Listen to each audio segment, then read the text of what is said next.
Hi అందరికీ. మీలో ఎంతమందికి రివర్ రాఫ్టింగ్ చేయడం అంటే ఇష్టం? నాకు రివర్ రాఫ్టింగ్ అన్నా, అడ్వెంచర్ స్పోర్ట్స్ అన్నా చాలా ఇష్టం. సో, దాని గురించి మేము రిషికేష్ ఎళ్ళాం. మన ఇండియాలో ఉత్తరాఖండ్‌లో ఉన్న రిషికేష్‌లో రివర్ రాఫ్టింగ్ అనేది చాలా ఫేమస్ అక్కడ. మన ఇండియాలో అదే ఒక హబ్ లాగా రివర్ రాఫ్టింగ్‌కి. సో, మేము ఆ ప్లేస్‌కైతే ఎళ్ళాము. అక్కడ రివర్ రాఫ్టింగ్‌కి చాలా టైప్స్ ఉంటాయి. మనం ఫస్ట్ టైమ్ ఎళ్ళే వాళ్ళకి భయపడాల్సిన అవసరం లేదు. ఎందుకంటే వాళ్ళు మనకి సేఫ్టీ గేర్ అంతా ఇస్తారు. హెల్మెట్ ఇస్తారు, లైఫ్ జాకెట్స్ ఇస్తారు. అండ్ మనతో పాటు ఒక ప్రొఫెషనల్ కూడా ఉంటారు. మనల్ని సింగిల్‌గా వదిలేయరు బోట్‌లో. అండ్ ఇంకొకటేంటంటే ఇందులో చాలా టైప్స్ ఉంటాయి. ఇప్పుడు మీరు వీడియోలో చూసినట్టు ఇంత ఎక్స్‌ట్రీమ్‌గా ఉండదు. అలాగని ఇంతకన్నా తక్కువ కూడా ఉండదు. మనం చూజ్ చేసుకోవచ్చు మనకు ఎలాంటిది కావాలి అని. మనకు మరీ అంత ఎక్కువ ర్యాపిడ్స్ వచ్చేలా కావాలా? లేదా తక్కువ ఇంటెన్సిటీతో కావాలా? అనేది ఒక 4 టైప్స్ ఉంటాయి. దాన్ని బట్టి ప్రైసెస్ కూడా ఉంటాయి. 600తో స్టార్ట్ అయ్యి 2500 వరకు ఉంటాయి ప్రైజెస్ పర్ హెడ్. సో, దాన్ని బట్టి మనం చూస్ చేసుకోవచ్చు. అసలు ఎంతసేపు రాఫ్టింగ్ చేయాలనుకుంటున్నాం? ఎన్ని కిలోమీటర్స్ చేయాలనుకుంటున్నాము? సో, ర్యాపిడ్స్ అనేవి ఇంటెన్సిటీ ఎక్కువుండాలా? తక్కువుండాలా? దాన్ని బట్టి ప్రైజింగ్స్ ఉంటాయి. తక్కువ టైం ఒక 30 మినిట్స్, 40 మినిట్స్ చేసేదైతే ఒక 600 రేంజ్ అలా ఉంటది పర్ హెడ్.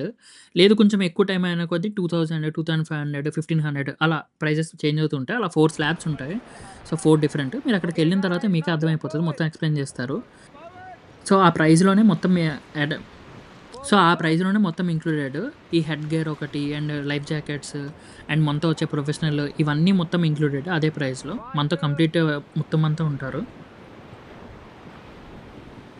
సో, చూడండి వీడియోలో ఇదే ర్యాపిడ్స్ అంటే ఇదే మా ఫస్ట్ ర్యాపిడ్. ర్యాపిడ్స్ అంటే ఏంటంటే అన్ని సైడ్స్ నుంచి అలలు చాలా స్పీడ్‌గా వస్తాయి.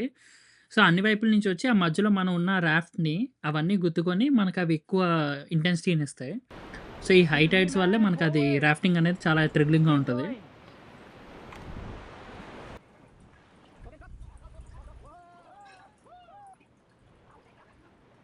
సో, ఇలా ఒక్కొక్క ర్యాపిడ్‌లోని మా ఎక్స్‌పీరియన్స్ ఏంటి? ఎలా ఉంది? అండ్ మధ్యలో కొన్ని జరిగిన ఫన్నీ ఇన్సిడెంట్స్ ఇవన్నీ మీరు చూస్తారని జస్ట్ వీడియో చేశాను మొత్తం. లాస్ట్ వరకు చూడండి స్కిప్ చేయకుండా.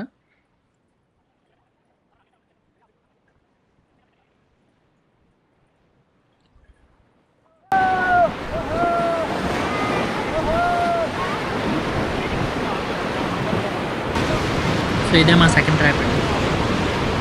Okay, move forward. So, rapid దగ్గరికొచ్చిన తర్వాత మనం ఎంత స్పీడ్‌గా చేస్తే అంత ఎక్కువ ఇంటెన్సిటీ మనకు తెలుస్తది. అంత ఎంజాయ్ చేయొచ్చు. సో, మనం ఫాస్ట్‌గా చేసామంటే ఆ అలలకి మనం చాలా స్పీడ్‌గా ఎళ్లి గుద్దుకొని ఇలా పైకి ఎగురుతాం. సో, అదొక డిఫరెంట్ ఎక్స్‌పీరియన్స్. దానికోసమనే మనం స్పీడ్‌గా చేయమంటారు ర్యాపిడ్ వచ్చాక.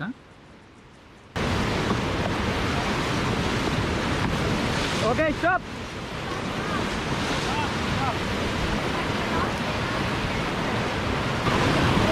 Okay, guys, lock your pedal, go jump. So, ఇప్పుడేంటంటే మాతో ఉంటాడు కదా గైడ్. తనేంటంటే మీలో ఎవరైనా దూకాలనుకుంటే దూకేయండి. అలా తాడు పట్టుకొని రాఫ్ట్ తాడు పట్టుకొని దూకేయమన్నారు. సో, అది పట్టుకొని మనం డైరెక్షన్‌ని కొంచెం గైడ్ చేయొచ్చు. అందుకని నేనైతే దూకాను ఫస్ట్. సో, నన్ను చూసి తర్వాత నాతో పాటు వచ్చిన వాళ్ళు కూడా దూకారు.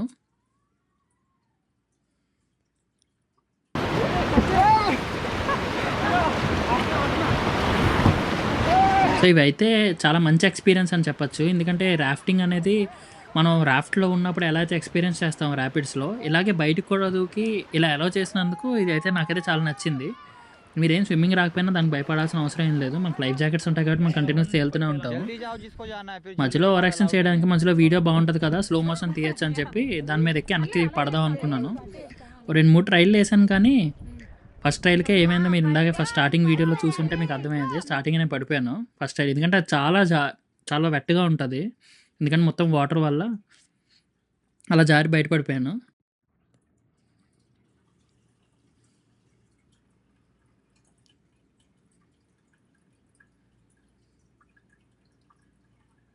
అయినా కూడా వదిలేదే లేదు. నేను మళ్ళీ ఇంకోసారి ట్రై చేస్తాను. ఎందుకంటే నాకు వీడియో కోసమైనా కావాలి. స్లో మోషన్ వీడియో చేసుకుంటానని చెప్పి మళ్ళీ పైకైతే ఎక్కాను అలాగే. ఇంక తప్పదు కదా! ఎన్ని కష్టాలైతే అన్ని కష్టాలు పడి పైకెక్కి ఈసారి ఎలాగైనా ట్రై చేయాల్సిందే పడుకున్నాను. ఫైనల్‌గా పైకెక్కిన తర్వాత వీడియో స్టార్ట్ చేశాను. ఎందుకంటే పైకి ఎక్కక ముందు ఎలాగో పడిపోతే వేస్ట్ అని. సో, ఫైనల్‌గా ఈ ట్రైల్‌లో అయితే పడ్డాను స్లో మోషన్‌లో. ओहो సో, ఇలా కాసేపు ఎంజాయ్ చేసిన తర్వాత నెక్స్ట్ ర్యాపిడ్ దగ్గరికొచ్చేసాం. ఇంకా పైకెక్కేయాలంటే ఎందుకంటే ర్యాపిడ్ అప్పుడు మనం వాటర్‌లో ఉంటే అది సేఫ్ కాదు. సో, మళ్ళీ పైకెక్కేసి ఇలా నెక్స్ట్ ర్యాపిడ్ కూడా ఫేస్ చేసాం. సో, ఇలా ఒక 6-7 ర్యాపిడ్స్ అయితే ఉంటాయి. మనది ఓవరాల్ ఒక 20-25 కిలోమీటర్స్ అయితే ఉంటుంది మొత్తం రేంజ్. మనం స్టార్ట్ అయినప్పటి నుంచి ఎండ్ వరకు. ఒక సైడ్ స్టార్ట్ అవుతాం, మళ్ళీ ఇంకో సైడ్ ఎండ్ అవుతుంది. మొత్తం రౌండ్ తిరిగి వస్తాము. సో మొత్తం ఈ ఎక్స్పీరియన్స్ అయితే చాలా బాగుంటుంది. ర్యాపిడ్స్ దగ్గర అయితే చాలా బాగా ఎంజాయ్ చేస్తాం. ఈ ఫ్రంట్ ఎవరైతే కూర్చొని ఫ్రంట్ రో చేస్తారో వాళ్ళకి ఎక్కువ ఎక్స్పీరియన్స్ తెలుస్తుంది. ఎందుకంటే ఆ ఫ్రంట్ సైడ్ ర్యాపిడ్కి తగిలి బోట్ పైకి ఎగురుతుంది. సో ఆ ఫ్రంట్ కూర్చునే వాళ్ళు కొంచెం గట్టిగా లాక్ చేసి కూర్చోవాలి ఫ్రంట్ లెగ్స్ని. మనకి ఆ ఫ్రంట్ ఒక ట్యూబ్ పైప్స్లో ఉన్నాయి చూసారా, అవి ఎయిర్ బెలూన్స్ లాగా. ఆ ఎయిర్ బెలూన్స్ దగ్గర మన లెగ్ దూరే అంత స్పేస్ అయితే ఉంటుంది. సో మన లెగ్ ఆ లోపల దూర్చి లాక్ చేసి ఉంచాలి. దాన్ని బట్టి ఏంటంటే ర్యాపిడ్స్ వచ్చినప్పుడు ఒక సడన్ ఇంపాక్ట్కి మనం కింద పడిపోకుండా ఉంటాం వాటర్లో. సో ర్యాపిడ్ వచ్చినప్పుడు మాత్రం ఖచ్చితంగా మనం కాల్ లాక్ చేసి ఉంచాలి. మామూలప్పుడు కూడా లాక్ చేయాలి, బట్ ర్యాపిడ్లో అయితే చాలా జాగ్రత్తగా ఉండాలి, చాలా టైట్గా లాక్ చేసి ఉండాలి. లేదంటే ఈజీగా బయటికి జారిపోతారు.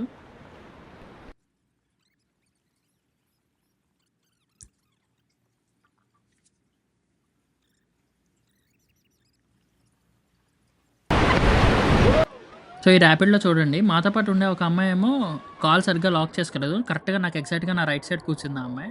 కాల్ సరిగ్గా లాక్ చేయలేదు అండ్ ర్యాపిడ్లో వచ్చే ఇంపాక్ట్ వల్ల, సడన్ ఇంపాక్ట్గా ఆ అమ్మాయి జారిపోయి కింద పడిపోయింది. చూడండి ఎలా జారిపోయిందో. సో అలాంటిది అవాయిడ్, ఇలా పడిపోకుండా ఉండడం కోసమే కాల్ సరిగ్గా లాక్ చేయమంటారు. బట్ కొన్నిసార్లు మనము ఎక్స్పెక్ట్ చేయం ర్యాపిడ్ అంత స్ట్రాంగ్గా వస్తుందని. చాలా టైంలో పడిపోతే మనం ప్యానిక్ అవ్వకుండా ఫస్ట్ ఆ సైడే రోప్స్ ఉంటాయి. మన ర్యాపిడ్ పక్కన కూడా 4 సైడ్స్గా రోప్ పెట్టి ఉంచుతారు. ఆ రోప్స్ని పట్టుకొని మనం వెయిట్ చేస్తే ర్యాపిడ్ అయిపోయినంటే పైన ఎవరైనా లాగచ్చు. అప్పుడు వరకు మనం ప్యానిక్ అవ్వకుండా పట్టుకుంటే చాలు ఆ రోప్స్ని. ఆ రోప్ని వదలకుండా ఉన్నంత వరకు మనకేం కాదు. కాకపోతే మనకు ఆ టైంలో భయం వేస్తుంది, సడన్గా అలా పడిపోతే ఆ ర్యాపిడ్లో ఆ ఫోర్స్లో. బట్ మనం లాక్ చేయకుండా ఉండి అలా పడిపోతే ఇంక మనం చేయగలిగింది ఏం లేదు. ఆ టైంలో రోయింగ్ ఆపేసి మేము కనుక ఎవరైనా హెల్ప్ చేయడానికి ట్రై చేస్తే మొత్తం రాఫ్ట్ మొత్తం రివర్స్ అయిపోతుంది ఆ ఫోర్స్కి. సో ఒకరు తప్ప ఇంకెవరు హెల్ప్ చేయడానికి లేరు. ఎవరో ఒకరిద్దరు కూడా మనం వదిలేసి హెల్ప్ చేద్దామంటే అవ్వదు. సో ఒకరు మాత్రమే హెల్ప్ చేశారు, మిగిలిన వాళ్ళందరూ రోయింగ్ ఆపకూడదు. రోయింగ్ ఆపితే బోట్ రివర్స్ అయిపోతుంది. సో ఫైనల్గా అమ్మాయికి అయితే ఏం కాలేదు, ఏం దెబ్బలేం తగలేదు, చిన్న స్క్రాచెస్ తప్ప.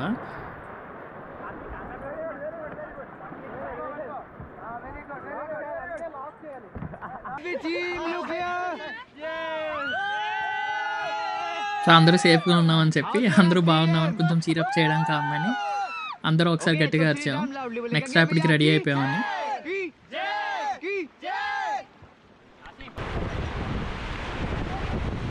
అంతా ఒక డిఫరెంట్ ఎక్స్పీరియన్స్. సో ఇది ఒక ర్యాపిడ్ ఫైనల్గా. ఇవి అంత పెద్దది కాదు, ముందు చూసినంత పెద్దవి కాదు, బట్ ఓకే ఇది కూడా బాగానే ఉంది. సో ఇది కూడా కంప్లీట్ చేసుకొని ఫైనల్ ర్యాపిడ్ అయిపోయింది.